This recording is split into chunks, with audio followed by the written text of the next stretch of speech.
All right, here we are with a brand new show here on Condor Online. I'm here joined by my man Richie, who is like one of our new hosts, and because he's an author in the middle of writing his first book, he's not really sure about the title yet, but one of the titles that works for him is Total Commitment, which I really enjoy because it's all about the psychology of winning, isn't it? That's right. And I felt like this, you know what?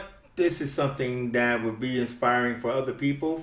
I mean, we're always looking for a show around entrepreneurship, but we're looking for a show that's around the stepping stones. It's around like the beginning. It's around like what makes people who they are and what is the road to their success. So I felt that Richie would be great to host the show, but I am Chase Johnson, and this is my man Richie right here, right? Yeah, that's the one. There you go. All right. Then Richie. That's the camera, not me. That's all right. We are joined by our first guest here on Psychology of Winning, and that is Ian Seddon. And we would like to thank Ian Seddon for giving up his time today to join us here in the studio of Condor Online. Hello, Ian. Hello. Great to be here. Now, Ian has a fascinating history, doesn't he, Rich? He certainly does. I mean, he made me do maths. Like talking about his journey from law to sports agency. So he started out in IPS course law in 2002, went into law for you, and then in 2015 opened up his Tempest sports agency. Yeah? And he's going to enlighten us with his career path, his origins, and his secrets of success in the psychology of winning. So thank you very much for joining us, Ian, and everything else like that. So pretty much, Ian, you started out telling us your earlier days, but why don't you just kind of like encapsulate it for our audience a little bit?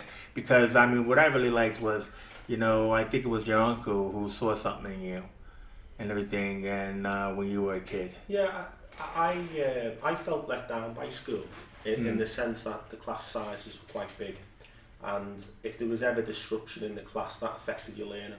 And when I left school at the age of 16 before joining college, the careers advice you were given at that point was a photocopy booklet, and it just listed all of the industries. And so you were given very little by way of signposting, and you had to get on and find a way, find a path.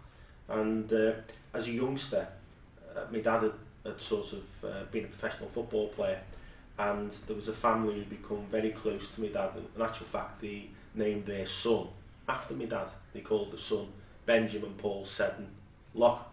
And I can remember as a youngster the June and Derek sadly passed away recently, but June would come to the house and they would say, "We expect to hear great things of you, Ian, later on in life." And of course that's something which as a youngster you'd listen and you think, "Oh God, I've got to go on and do great things."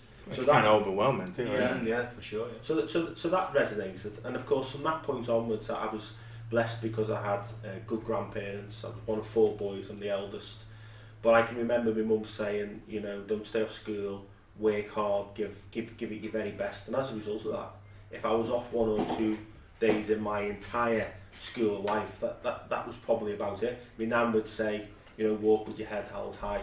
So at an early age, I was blessed that I had encouragement and a family there. But from that, and because my dad had done relatively well and I had good parents, I wanted them to be proud of me. So that was the starting point for me, make mum and dad and family proud, and that's what sort of was ringing in my ears when I left school at the age of 16.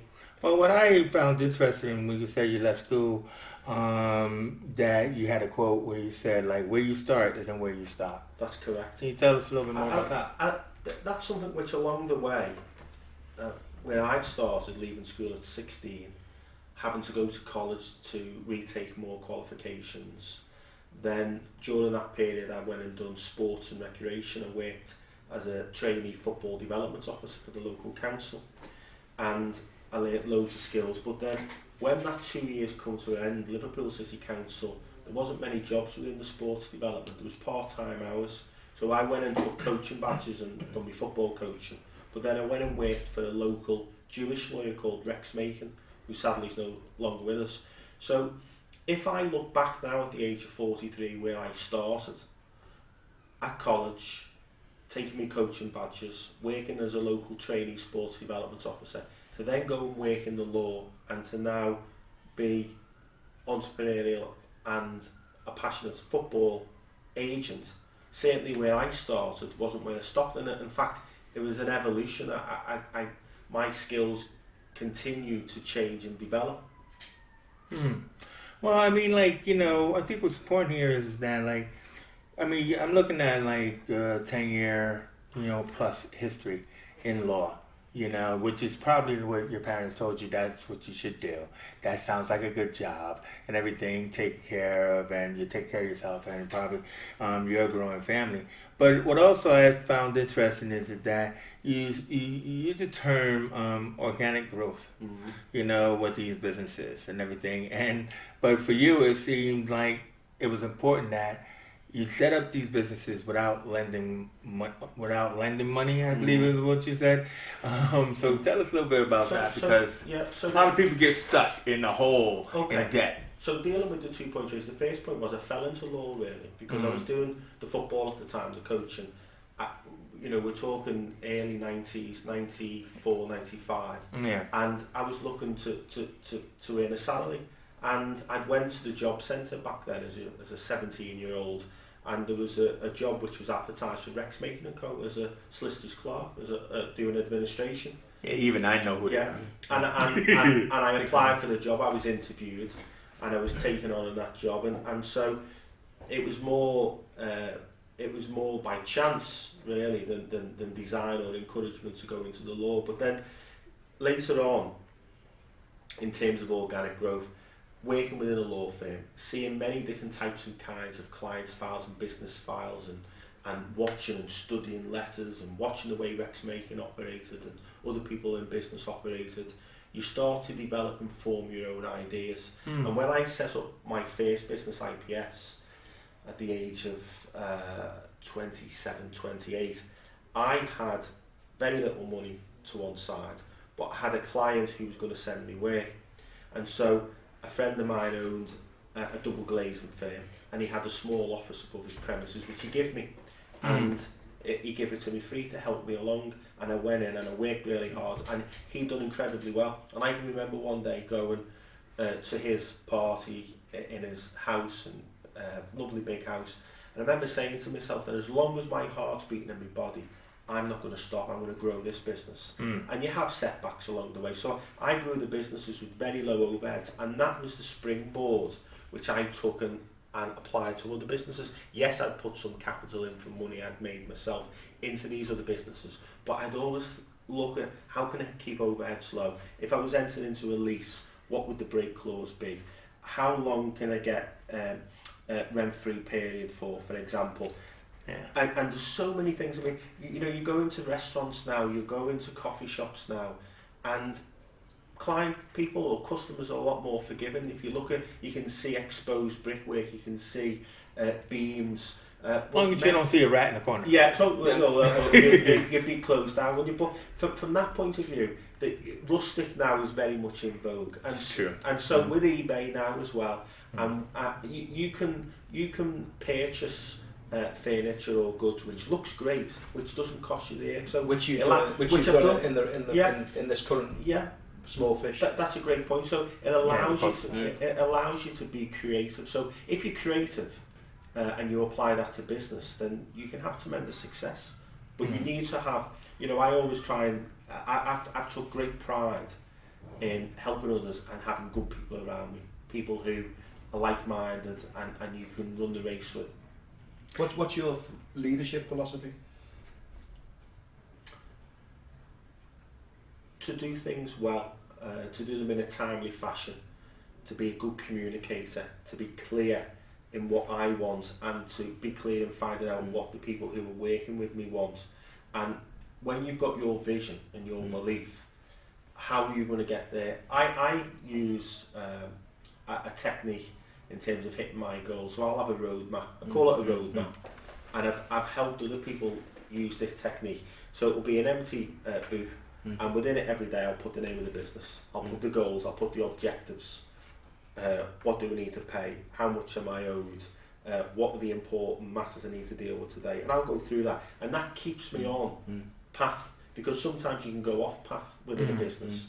So I have a roadmap which I'll dip in and out of, and if I'm going through a period of time where there's a lot of commitments, the roadmap becomes even more important to me, because it allows me to keep focused and keep that clarity. So as a leader, it's to treat others how I would like to be treated. It's to help others, but it's to remember where we're going and what we're doing, and to drive forward with passion and enthusiasm, and hope that passion and enthusiasm is taken on by others and is infectious. It's injected to your workers. Yeah. What does that have to do with like that terminology that you use, ABS, alternative business? So within the law, the government, it was called the Tesco law, but the government, Tesco law. because that was a sort of name given to it. So Tesco, the big supermarket, I know, yeah. they had went and there was Sir Terence Lee who comes from our city, and Sir Terence was the person, if anybody who sort of reads into the background of how Tesco's fortunes changed, I know his family, but how the fortune changes, he went in and he come up with the idea of the loyalty card, and he said Tesco was on its knees at the time, and he said we need to bring loyalty back to the store, we need to encourage loyalty, and he grew the business Tesco to what it is now. He's well documented online. So within that, if we think back to loyalty, if we think back to somebody from our city as well who sort of was prominent, I took a lot from that. So you watch their leadership as well, you look at how they grow, and so I was as a youngster looking for a mentor, but where I didn't find a mentor, I would look at people who had done well, who were aspirational, and you try and learn from their journey. So people call it pro-social modelling now. They find somebody, they see a skill in them, they like that skill. How can I learn it? How can I take that skill on board and develop it? So as a youngster, if I think back when I was in Rex Makins and I was reading letters coming in each and every day, I was learning then. I was watching lawyers, some of the best in their field, how they operate, and then going to course when you sat behind a barrister and you watch their skill set of advocacy and how they conduct themselves and how they deal with challenging clients. So I had a tremendous exposure to different skill sets. Well, this probably brings us to that point of change, I would think, where, you moved into 2015 and set up Tempest, because, obviously you could have continued being a lawyer, I think you did start the coffee shop at that time as well. But I already heard you're passionate about sports and you love sports growing up, and I know about your dad being a sportsman. So just tell us about this change, because I think this sounds like the big change in life. It might not be, but tell us about it. It's very perceptive, because for me, there were transferable skills. So we're looking at contracts of course are prevalent as a football agent, as they are indeed within the law. And for me, growing up with a father who played professional football, then me not quite being good enough for a number of reasons, and then going into coaching as a substitute to not playing. So to be able to act for aspiring players or talented individuals was a great way of being involved in that industry. But then how was I going to do it differently? Could I do it differently? Was there a gap in the marketplace, which is something I'll look for? And I can remember being inspired, as probably many individuals were back then. There was a film called by Jerry Maguire.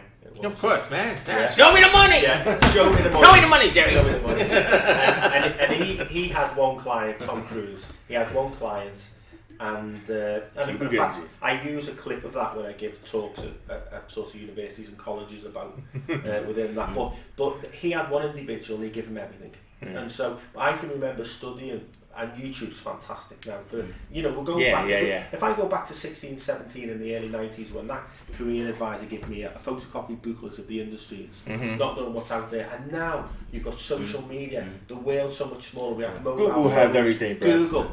But if I think back, so it's a wonderful world if used rightly. We are now in terms of the information can get a lot quicker.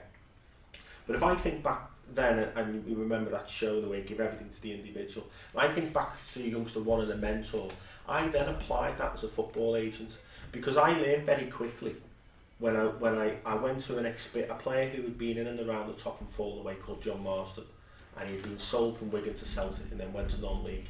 And I asked him what his frustrations were, and he told me the good points and the bad points of his experiences with agents.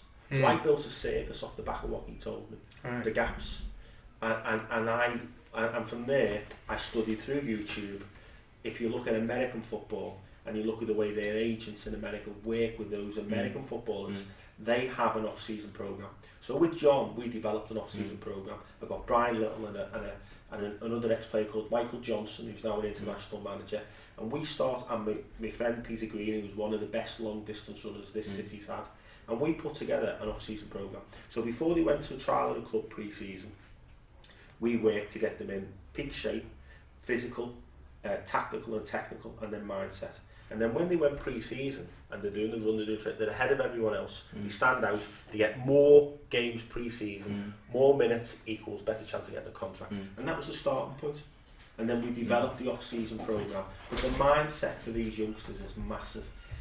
It was Bill Shankly, who the Liverpool manager many years ago, who you'd hear players say he made me feel, if I was 5'10" or 5'11", made me feel 6'2", 6'3". And that's what I attempt to do with the players, but telling them truths, and also if there's shortcomings, being honest with them.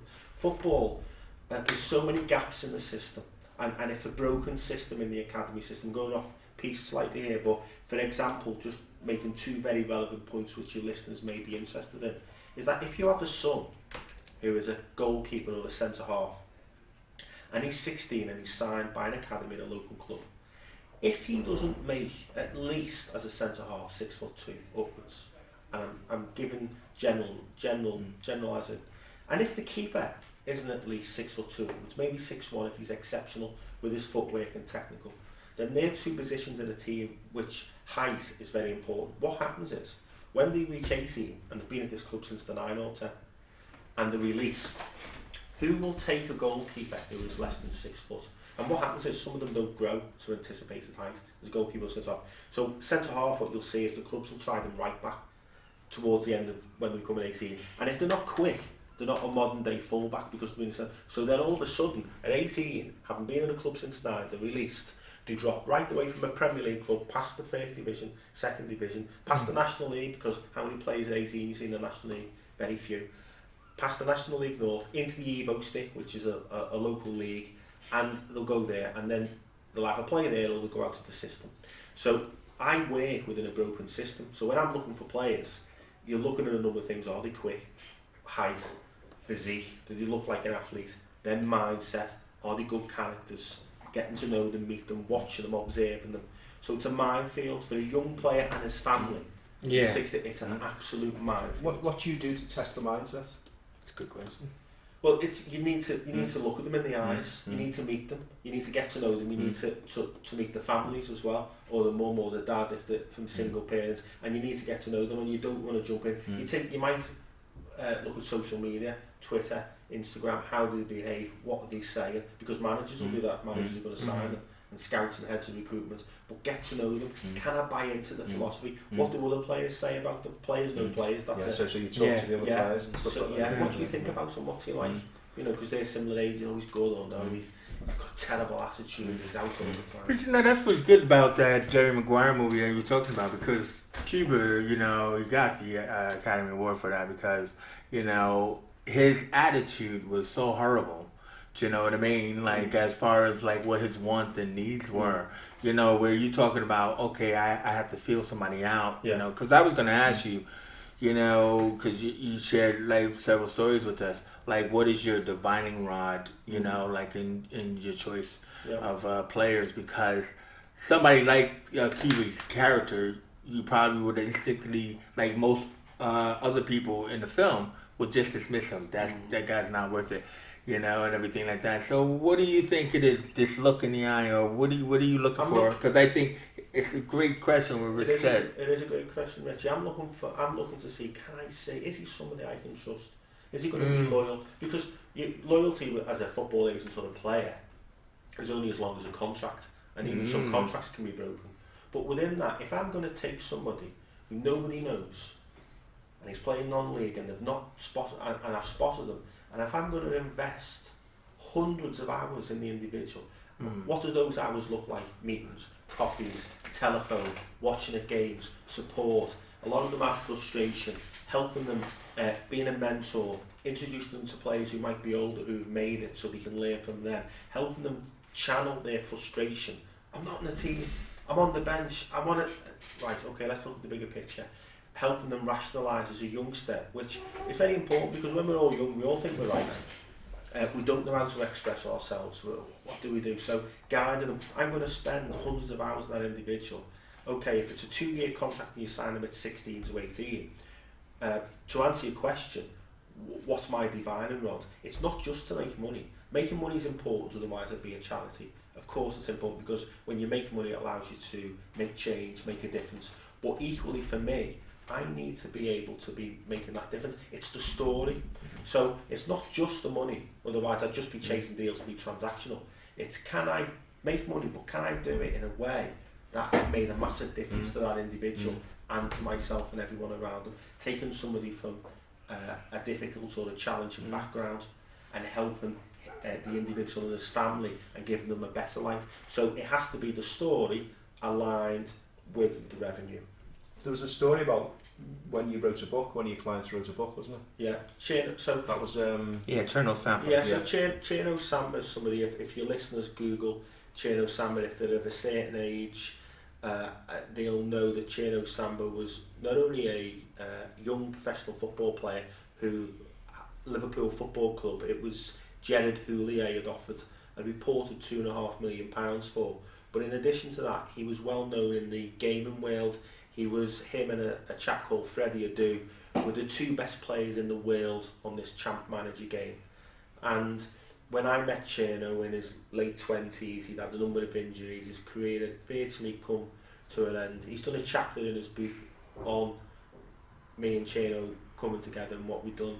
And one of the things Cherno wanted to do, apart from we needed to find that pathway, what he was going to do now, and not just see himself as a footballer who hadn't done this or done that and he stopped his life, is to see the bigger picture, that he was still 28, 29, a young man, somebody with the whole of his world ahead of him. But at that point when I met him, he didn't see that. He just seen what had happened before, and his life had stopped. So I had to open up his vision, and I had to and look at, well, how can you make revenue? What can you do? What transferable skills? So, and you can take his football to being a coach, coaching bad. He had a great story, playing for England, supposed to spearhead the World Cup in 2006 with Michael Owen, I think it was. Played with Wayne Rooney, played in the Championship, been to La Liga, tried to take his own life because of the depression he faced in La Liga. There was a lot of there was a story to tell to help others, but a lot of people who wanted to bring a book out, unless they were a huge name, wouldn't get good book deals. And so I said to him, why don't we build your online presence? Why don't we do our own book? Why don't we get somebody to write the book and pay them a fee? And then through social media, go to the clubs and the match days, why don't we sell it yourself? And that's what he done. And if your listeners go and look online and look at Cherno Samba, it's called Still in the Game. It's a fantastic read. It's a great read for parents, and it's a good read for young footballers as well, because every mistake he made is in that book. If there were corners cut, he cut corners. And one of the things I say to youngsters is life's like a mirror. And so you go into a busy room, and if everyone's talking and you go into network and you have your head down, people will look and carry on talking. If you go into a room and you look miserable, people will look and carry on talking. If you go in and smile, people will smile back and engage. And so I say to youngsters that if you cut corners off your training, you're cutting corners off your career. And life's like a mirror. So there's loads of great stories and a good story to tell within Cherno's book for a young aspiring player. Now, you also had another story about another player, Brian Little, who was with Aston Villa and everything. He was one of your clients, I believe, wasn't he? Yeah, I was honoured to act for Brian, because Brian was somebody who'd done incredibly well as a player. His career was cut short at the age of 26. When I met Brian, he was 62. From Newcastle, he was a Geordie. His first club his first and only club as a player was Aston Villa, which he joined when he was 15. And had tremendous success, but had an injury and he had to retire at 26. He went into management. He done incredibly well as a manager. managed first Leicester to promotion to the to the Premier League. Managed Aston Villa 4th and 5th in the Premier League under Coca-Cola Cup. Managed Tranmere Rovers. Managed Stoke City. Managed West Brom. So a lot of big clubs. Hull City. And then when I come across Brian, he'd managed Wrexham and then Gainsborough Trinity because an individual who was investing a lot of money, and there's a big story too, which I won't cover now, but he'd become manager, and I'd met Brian, and Brian was looking to get back in somewhere at a higher level, but it was difficult because football is very veneer, and managers coming into the game, of course, are very worried about having people around them who might take their job. So if you look at managers, 9 times out of 10, that manager takes the same coaching team wherever they go because people it's can trust. Yeah. But sometimes that can damage your club, can't it? Exactly. Because let's say Klopp now is to go, he takes all his. The foundation's gone, isn't it? Exactly. And then the next guy comes in. And that's why some clubs now, well, a lot of clubs have employees to try and combat that. A director of football, because then that director of football sets the philosophy, and if the manager with his team goes, the director of football's in, and they bring in another team. Southampton are well documented have got already in mind their next 3 or 4 managers if somebody was to go. So that they're forward planning within football. Yeah.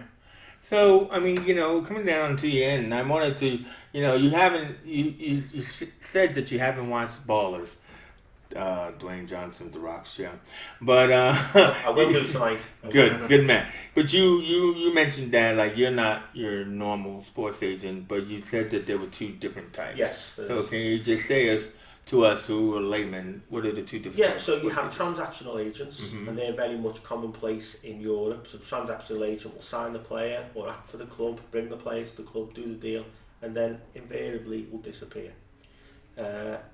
However, you have what we touched upon before, more sports management. So you sign the player, find the right club, stay around, and watch them, feed back to them how well you and your advisors and your scouts think they're doing, help them with any issues if they're a youngster, be there to support them. Because in football, whilst it's a team sport and everyone thinks, well, they're in a team, all of those players are fighting for their own contracts, or they're at different stages of the contracts and different ages, and so the individual in football gets lost. Yeah. Really gets lost, and that's where an effective team, for the right reasons around the player, can enhance the player's career and performance. So if the Tempest Sports Agency is that type of agency that is like personable and like in there on a one-to-one with all the players, I know you don't want to be bombarded and everything like that, but what are you looking for, or are there anybody you're looking for now? Yes, I will, in our country, you can spot players on a park pitch, and it happens. But I will typically go and watch non-league. I like to watch, in addition to the academy football, where you can already say, well, they're in a system. But Liverpool County FA at Walton Soccer Centre have the under-18s representative side. And it's a great place for any youngster who has ability, who wants to go and play in a good standard and be spotted. Because I took a player from there to Chelsea. He was 18, no one knew him, playing on a Sunday. So you took him from a park? Yeah, at 18 to Chelsea. Now when you go to Chelsea, you're competing in the world of players. So that gives hope to youngsters. So if you're out there, if you tick a number of boxes, it is possible, even at 18. So don't, just because you've not been through an academy system, there's many examples of players who haven't been through an academy system who go on and become a professional football player. So don't lose hope. But it's important to realise that you do need good fortune, you do need the right people around you, and you do need, for certain positions, to have key attributes. And it may just be that you've been doing studying and then you come back to football, or there might be various things which have stopped you. It may be that you live at home and your mum and dad don't have access to transport, so you've not been able to go to academies or being picked up, and you've had certain barriers to training. Didn't Vardy come from that kind of a... Well, what a lot of people overlook with Vardy, it's an interesting one, whilst they say he come from non-league, which of course he did, he was actually at an academy club when he was 16. I think it was West Ham. I think from memory. Released, plays for, I think it was Bradford Park Steels or whoever it was. So he'd been there. He'd been there and released. And that just shows that there's, you know, where you start and where you stop. Pathways, belief, having a little bit of good fortune. But there's a lot of players who play non-league who go on and play in the Premier League. And the National League's a massive shot window. Well, you know, Ian, I really hope that, like, you know, people are, when they're in the park with their kids, like guys like you or you know, with that beard, are not going to be approached. So, Rich, you know, like, ask him your final question. What is the philosophy of winning, bro? What's the philosophy of winning? Oh, I see it. Total commitments. That's your question. I should ask him. So, what do you find? What do you find? Like going back when you was a kid, what motivated you to, you know, to push on, to always be committed? Well, the starting point, I think, was my mum and dad to be proud of me. From that, one life, one chance to make a difference at the end of my life, not to turn around and say, if only you'd done this, if only you'd done that. To make a real difference, you know, in this world, we've got one chance, and I've got a good range of abilities is to make a difference for myself and my family and the people around me, and at the end of my life to turn around and say I made the most of my life. Did you find, like, you know, like the people around you, like friends and that, how did you push the bad apples away? Yeah, because people pass on the fears. They don't. So in school, did you? Yeah. Sometimes you have an intuition. Well, you know, you befriend certain people, etc. And along the way, you'll have a whole myriad of different types and kinds of friends. But you know, people unwittingly pass on the fears. You know, oh, why are you doing that? You don't want to do that. And that's quite often the case because they're fearful and they want to do it. So you have to believe in yourself, and then that's how you can inspire others, and then they'll actually say, well, they've done it. And so I looked at people who were successful, who I got to know, and I said to myself, if they can do it, I can do it. And if they can do it, I can do it a lot better and do it in my own way. And so it was seeing it in someone else, having the courage and the convictions to say to myself, if they can do it, I can do it. And as long as my heart's beating in my body, I'm going to do it. And basically, you know, when you answered the question before about your philosophy of winning, you said to be resolute, determination, and drive, which I think are very key important things. You know what I mean? Well, you know, Ian, you know, hey, look at that. We did that just in time. Yes. I just want to thank you for, like, sitting here and sharing your stories. And I'm pretty sure there are more stories to be shared.